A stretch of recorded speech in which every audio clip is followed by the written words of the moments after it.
Asus ने अपना ROG 6D और 6D Ultimate फाइनली लॉन्च कर दिया है। ये ROG 6 और 6 Pro के जस्ट 2 महीने बाद लॉन्च हुआ है। और हाँ, ये जो 6D और 6D Ultimate है ये कोई सक्सेसर नहीं है, सिर्फ ऑल्टरनेटिव्स है कि अगर आप 6 Pro या 6 नहीं लेते हो तो आप ये 6D और 6D Ultimate ले सकते हो। तो फिर जल्दी से चेकआउट करते हैं, लेट्स गो। 6D Ultimate की अगर डिजाइन देखें तो पूरा ही 6 Pro की उठा के भाई छाप दी गई है। सेम कैमरा मॉड्यूल है भाई, एक सेकेंडरी डिस्प्ले है। बस एक छोटा सा फर्क है कि इस 6D Ultimate में एरो एक्टिव पोर्टल दिया गया है। एक बिल्कुल फैंसी सा नाम है एरो एक्टिव पोर्टल, बट ये तभी काम का है जब आप इसमें एरो एक्टिव कूलर पीछे लगाओगे। वो कूलर फोन को अंदर से बिल्कुल कूल डाउन करता है और ये पोर्टल से जितनी भी हीट होती है वो सारी की सारी निकल जाती है। बस इतना ही काम करता है ये। देखने से ऐसा लग रहा है कि इसमें कुछ केबल एबल लगती है, पर ऐसा कुछ भी नहीं है। पीछे की तरफ वही ग्लास बैक है। और 6 और 6 Pro में जैसे ब्लैक और व्हाइट कलर में थे दोनों, बट ये सिर्फ एक ही कलर में है जो कि है ग्रे फिनिश। और जो पीछे की तरफ एक सेकेंडरी डिस्प्ले है भाई, ये कोई तो पहले तो कोई काम की नहीं है, सिर्फ डींगे ही आंकने के लिए है ये। इसमें आप इनकमिंग कॉल्स देख सकते हो, अपना नाम मस्त से लिख के आएगा वो कर सकते हो, बैटरी परसेंटेज दे सकते हो, बट अभी भी इसमें आप अपने ऐप के नोटिफिकेशन नहीं दे सकते हो। यही एक दिक्कत थी 6 Pro में और फिर से इन्होंने इस चीज को सही नहीं करा भाई, फिर से इसमें भी यही गलती कर दी। मार खवासे हैं लग रहा। आप जो बोल रहे हो बहस के लिए सुनने के लिए अच्छा है, लेकिन प्रैक्टिकल नहीं है। मजाक कर रहे भाई। पर एक और चीज है भाई, जब आप गेम खेलोगे तो पीछे की तरफ आपको कैसे दिख जाएगा? सब लोग इस डिस्प्ले को यूजलेस डिस्प्ले कह रहे हैं, आपका क्या सोचना है नीचे कमेंट सेक्शन में बताओ। और जिसकी मेन डिस्प्ले ये 6.7 इंच की OLED डिस्प्ले है, ना ही 120 हर्ट्ज की, ना ही 144 हर्ट्ज की, 165 हर्ट्ज की डिस्प्ले है भाई साहब। मजा ही आ जाएगी। 1200 निट्स की ब्राइटनेस है इसमें। एक चीज थोड़ी सी डिसअपॉइंट करी कि इसमें बेजल्स बहुत ज्यादा बड़े हैं। इसकी टॉप और बॉटम वाली बेजल्स है वो बहुत ज्यादा बड़ी है। 82.2% का स्क्रीन टू बॉडी रेशियो है इसमें। इसकी डिस्प्ले में एक ऑटो वाला सिस्टम है। उसमें क्या होता है कि डायनामिकली, नहीं समझ में आया होगा इतना बड़ा वर्ड बोलने हम। इसमें क्या होता है कि ऑटोमेटिकली फोन की display 60 hertz, 90 hertz, 120 hertz, 144 hertz और फिर 165 हर्ट्ज तक की अपने हिसाब से स्विच करती रहती है कि आप कैसा वर्क कर रहे हो उस पर। इसकी वजह से इतना बैटरी बहुत ज्यादा बच जाती है, तो बैटरी लाइफ बढ़ जाती है बढ़िया से। अब बात करते हैं प्रोसेसर की। गेम कैसे खेलोगे भाई? 6 और 6 Pro में था 8+ Gen 1, बट इस वाले में है MediaTek Dimensity 9000+ Asus वालों ने पहली बार करा है कि उन्होंने Qualcomm से स्विच करके किसी दूसरे चिपसेट कंपनी के साथ मिलकर फोन तैयार किया है। 8+ Gen 1 से बिल्कुल ही एक माइनर सा अपग्रेड है। परफॉर्मेंस में आपको मतलब बिल्कुल पता ही नहीं चलेगा, बिल्कुल मक्खन की तरह गेम चलेगा। क्या बात है। और इसमें एक नया जीपीयू भी यूज करा गया है, Mali 710। 6 Pro में Adreno 730 यूज हुआ था, जो ग्राफिक्स के वर्क बहुत ज्यादा तगड़े करता था, और ये तो उससे भी बड़ा अपग्रेड है भाई, ये तो और ज्यादा तगड़े चलेगा। और एक और इंटरेस्टिंग बात, इसमें सिर्फ 16 GB रैम है as compare to ROG 6 Pro। इसमें 18 GB रैम थी।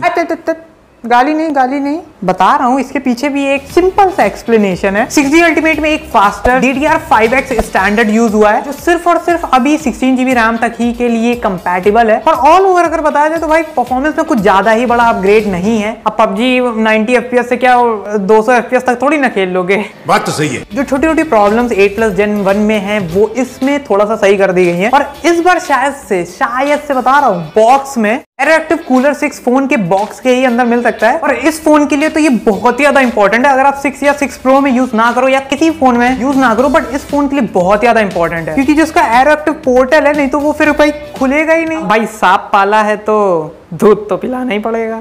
क्या बात है सर, क्या बात है सर। कैमरा अगर इसमें देखे तो वही 6 Pro की तरह ट्रिपल कैमरा सेटअप है। 50 मेगापिक्सल का रियर कैमरा, 13 मेगापिक्सल का वाइड कैमरा और 5 मेगापिक्सल का मैक्रो कैमरा, सिर्फ और सिर्फ पता नहीं किस लिए। और एक 12 मेगापिक्सल का सेल्फी कैमरा भी है जो स्क्रीन के अंदर है। 6 Pro के बाद इन्होंने एक सॉफ्टवेयर अपग्रेड किया है, जिसका इफेक्ट फोटोज की क्वालिटी में भी दिख रहा है। फोटोज की क्वालिटी थोड़ी सी सही हो गई है, बट भाई फिर अब ख्याली पुलाव पकाने लगते हो तुम लोग। गेमिंग फोन में फोटोज बिल्कुल भी भाई सही नहीं आती, डिसेंट क्वालिटी में बिल्कुल आती हैं। वो बता देते हैं Sony IMX ये सेंसर यूज हुआ है, बट सिर्फ और सिर्फ डिसेंट ही आती हैं। तो अगर आप सोचते हो इसका कैमरा आपको एक हूर का परा बना देगा, तो भाई ऐसा बिल्कुल भी नहीं है, दिमाग से निकाल दो। और इस फोन में टेक्निकली 8 की रिकॉर्डिंग है 24 FPS पे। भाई बैटरी की बात कर लीजिए, बैटरी वेरी इंपॉर्टेंट, फोन कैसे देर तक चलेगा। इस फोन में है 6000 mAh की बैटरी, सच में भाई बहुत ही ज्यादा बड़ी है। एक गेमिंग फोन को देखते हुए इसमें बैटरी बिल्कुल टॉप ऑफ द नॉच है। नहीं भाई, एक बात तो कहना पड़ेगा कि स्पेक्स के मामलों में ये स्मार्टफोन बिल्कुल ही भाई फाड़ू है। और इस फोन की बैटरी ही इसका एक की स्ट्रेंथ है। इसमें 3000 mAh की 2 बैटरी लगी हुई है जो एक साथ चार्ज होती है, तो इसकी चार्जिंग भी भाई बहुत ज्यादा फास्ट हो जाती है। और इसमें हम लोग को दी भी गई है 65 वॉट की चार्जिंग, जो फोन को अराउंड 40 मिनट्स में फुल चार्ज कर देती है। और एक इंटरेस्टिंग बात, 6D अल्टीमेट और जो पिछला 6 Pro था, इन दोनों में ही 6000 mAh की बैटरी है, बट 6D अल्टीमेट की बैटरी थोड़ा सा ज्यादा चलती है। फोन में जो सॉफ्टवेयर अपग्रेड्स हुए और जो ऑप्टिमाइजेशन हुआ है, इसकी वजह से हुआ है। और ये फोन रन करता है Android 12 पे। इसका जो UI है, ये Asus का Zen UI और ROG UI का कॉम्बिनेशन है। और इसमें हम लोग को मिल जाता है X मोड,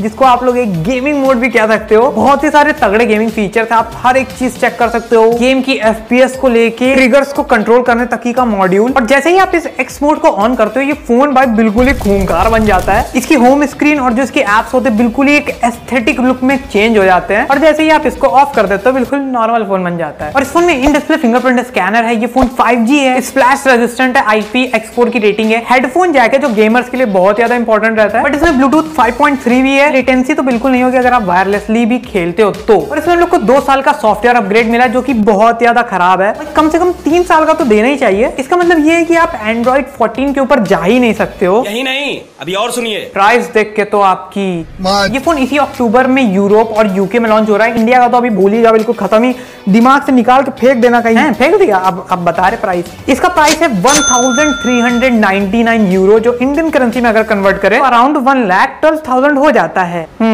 Amazon की जो सेल चल रही थी, उससे 2 आईफोन ले लेते इतने में। पहले से ही ROG 6 Pro और 6 का प्राइस इतना ज्यादा था, और अब इन्होंने इसका प्राइस इतना ज्यादा बढ़ा दिया है। इंडिया में गेमिंग स्मार्टफोन की इंडस्ट्री बहुत बड़ी है, बट जो इसका प्राइस है उसके हिसाब से इंडिया में तो भाई बिल्कुल राम भरोसे ही है। आपको लगता है कि अगर आप अपने घर में कहोगे पापा मुझे 1,20,000 रुपए का गेमिंग फोन चाहिए जिसमें कैमरा भी डिसेंट है, तो पापा क्या कहेंगे?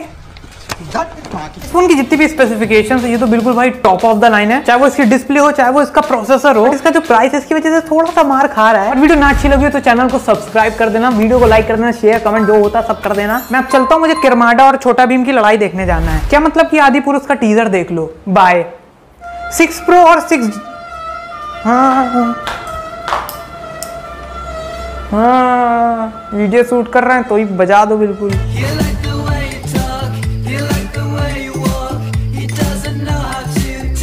मजा आया।